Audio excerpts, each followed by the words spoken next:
পাশের দেশ থেকে এরা আমাদেরকে মাঝে মাঝে জঙ্গি বলে, অথচ এই গুজরাটের কুখ্যাত কুশাই নরেন্দ্র মোদী, সে হচ্ছে কুখ্যাত সন্ত্রাসী এবং জঙ্গি।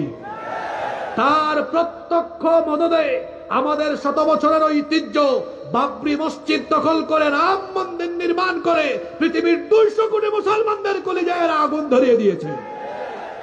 এরা আমাদেরকে সম্প্রীতির সবক দেয়। আয়নায় নিজেদের চেহারা দেখো। আমাদের দেশে আমরা কি কোনো অমুসলিমদের উপাসনালয় পুড়িয়ে দেই, ঘরবাড়ি জ্বালাই, তাদের সম্পদ লুণ্ঠন করি?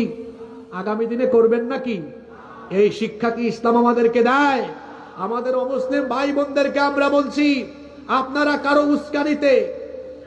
কারো উস্কানিতে প্রতারিত হবেন না।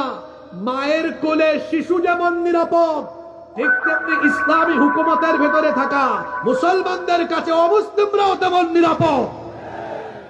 আমরা বেঁচে থাকতে আপনাদের উপাসনালয়, জায়গা জমি কেউ লুণ্ঠন করতে পারবে না, বরং আমরা আপনাদের পাহারাদারের ভূমিকায় থাকবো।